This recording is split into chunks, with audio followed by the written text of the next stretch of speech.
Specifically उन बच्चों के लिए है जो अब 12th के एग्जाम या कॉम्पिटिटिव एग्जाम देने वाले हैं, जिनके दिमाग में बोर्ड का स्ट्रेस है। आइए जरा समझते हैं बच्चे हमारे इस स्ट्रेस से कैसे आराम से बाहर आ सकते हैं। बच्चों को अपने स्ट्रेस लेवल को कंट्रोल करना है, एग्जाम को आगे तैयारी करनी है, किस तरह करना है।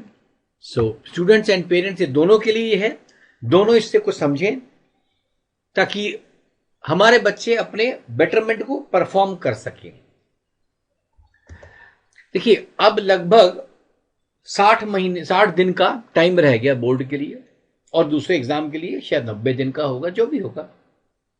अब आपकी प्लानिंग बच्चों इस तरह चलनी है कि 2 महीने के अंदर हमने एक टिपिकल मेथड से परफॉर्म करना है, टिपिकल मेथड से हमने पढ़ाई करनी है। आज तक हम क्या करते थे, जो स्कूल में सिलेबस हो गया या जो हमारी कोचिंग में सिलेबस हो गया उसको आके कभी हमने पढ़ा, कभी नहीं पढ़ा, एग्जाम आया, एग्जाम की 2 रात पहले पढ़े, फिर नंबर ले लिए, वगैरह वगैरह चलते थे। आज वो सब तरीके आपके अलग हो जाएंगे। आज आपका मेन मेथड आएगा, 2 महीने बाद हमने जिस टारगेट को चलना है, 2 महीने बाद हमारा जो मैच चलना है, हमने उसकी तैयारी करनी है। क्या क्या ध्यान रखने हैं, आइए पहले इस पर बात करें। सबसे पहले आप अपने टारगेट को रियलिस्टिक बनाइए और एक्सपेक्टेशन भी रियलिस्टिक बनाइए। हम क्या होता है, कई बार एग्जाम के लिए ले लेते हैं कि मैं रात भर पढ़ लूंगा, 6 घंटे पढ़ लूंगा, 8 घंटे। देखिए, वो 2 दिन 4 दिन एग्जाम के लिए आप पढ़ सकते हैं, लेकिन 60 दिन 70 दिन आप उसको बनाएं, ऐसा संभव नहीं होता। हमारी बॉडी उस तरह क्लिक नहीं कर पाती है। तो आप रियलिस्टिक टारगेट बनाएं, मुझे इतने क्वेश्चन करने हैं, इतना सिलेबस करना है। सिलेबस को किस तरह उस तरह बांटा जाएगा, और अपनी एक्सपेक्टेशन बड़ी कैटेगोरिकली कीजिए कि मुझे इतनी उम्मीद करनी है, मुझे इतने क्वेश्चन करने हैं, मुझे इतने सिलेबस को करना है, मुझे इस एक्सटेंट तक एक्यूरेसी को करना है।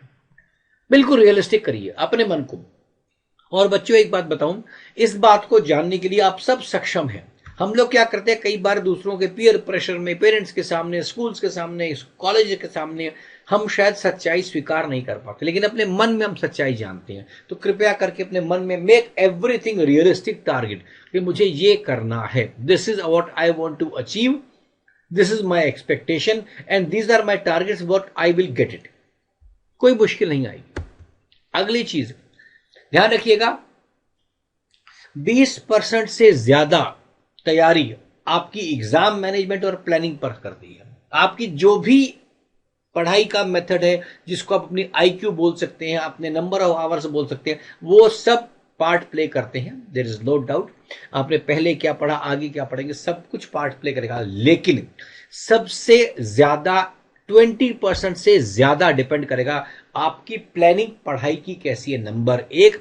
नंबर 2, एग्जाम्स को कैसे आप मैनेज करते हैं। आपको सब कुछ आता है लेकिन आप एग्जाम प्रॉपर नहीं दे कर आए, हो गया बेकार। वो नहीं हमारे को होना है। आपने पढ़ाई कम करी, एग्जाम के अंदर परफॉर्मिंग रुक गया, वो एक दूसरी चीज है। हमको सबसे बड़ी चीज है एग्जाम को लेकर परफॉर्मेंस। आपको जनवरी में सब कुछ आता है, फरवरी में सब कुछ आता है, एग्जाम के दिन नहीं आता, वो भी गलत है। एग्जाम के दिन के बाद आपको सब याद आ गया, वो भी गलत है। हमको प्रॉपर मैनेजमेंट करनी है अपने इस चीज की, ताकि हम एग्जाम्स की मैनेजमेंट कर सकें। इसके लिए हमें करना क्या है, जितना टाइम फ्रेम आपके पास एग्जाम के लिए, मान लीजिए 60 दिन है, आप इसके 80% को लेके चले। आप 20%, माने सपोजिंग 60 दिन है, आप 10-12 दिन छोड़ दीजिए, बिकॉज बीच में अननोन इवेंचुअलिटीज आने वाली हैं।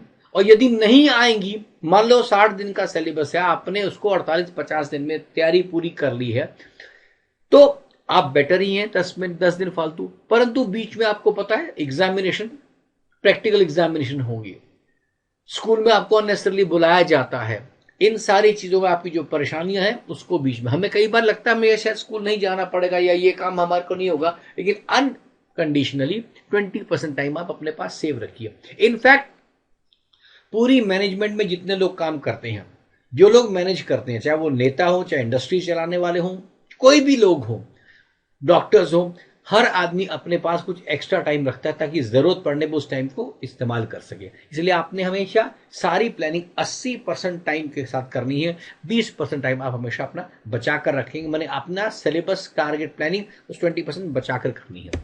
अगली बात,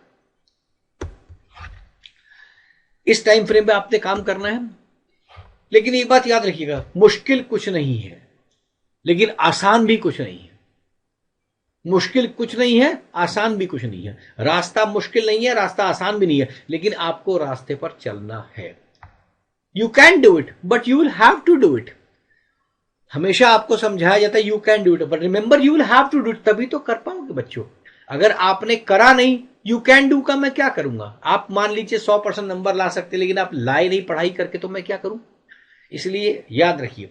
और एक बात आपको मैं और कैटेगोरिकली बता दूं, कुछ बच्चों के माइंड में ये होता है कि सर मेरी तो इंटेलिजेंस उतनी नहीं है, मेरा वो उतना नहीं है। एक बात याद रखिएगा, 5% बच्चे का 5%, कोई भी मनुष्य, इनफैक्ट व्यक्ति इस दुनिया में मैक्सिमम 5% गॉड गिफ्टेड होते हैं, जिनमें सचिन तेंदुलकर होंगे, अमिताभ बच्चन होंगे, वगैरह वगैरह कुछ लोग होंगे जो स्टेज से आगे बढ़ पाए और जिंदगी में बहुत कुछ अचीव कर पाए, दुनिया में उनका नाम हो गया।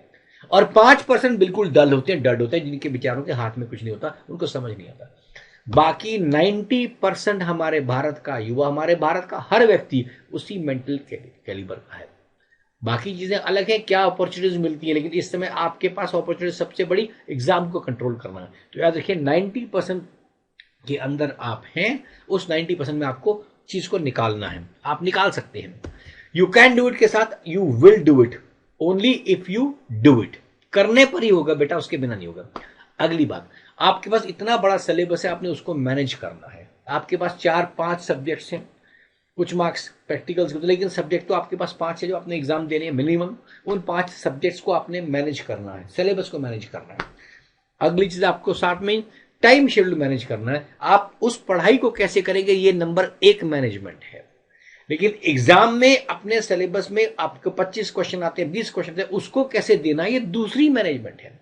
ये दोनों मैनेजमेंट आपको सीखनी है। इसमें से किसी भी अगर मैनेजमेंट में आप फेल हो गए तो बेटा आपका 100% आउटपुट नहीं आ पाएगा। मेरी इस पूरे वीडियो सीरीज बनाऊंगा मैं 5-6, आपको सिर्फ बताना ही है कि जितनी आपने मेहनत करी उससे उतने को पूरे आप नंबर ला सके। उससे कम नंबर लाए तो बेकार है, आप उसको ज्यादा ला सके, जरूरत से ज्यादा। तो आपको दोनों चीजों सिलेबस करना है, मैनेज करना है। पहली बात सिलेबस, दूसरा time schedule exam point of view से। इसके बाद अगली बात मैं आपको नेक्स्ट वीडियो में बताऊंगा, जिसमें ये चीजें करनी कैसे हैं, how do we go about it. एक एक करके चीज हम करते चलेंगे। Time frame management, difficulty level, syllabus management, सब चीज करते फिरेंगे। आप रिविजनरी नोट्स कैसे बनाने हैं, हमको रिविजन कैसे करना है। हम लोग रिविजन के लिए वही पुरानी किताबें के शुरू कर जाती है, वो सब नहीं करना। मैं सारे आपको मेथड बताऊंगा। Please go for the video, लोगों को बताइए, लोगों का भला हो, इससे ऊपर कोई एम नहीं है। आप लोग आगे चलिएगा। आपने इतना सुना, धन्यवाद। नेक्स्ट वीडियो कल आपको मिलेगा। Thank you.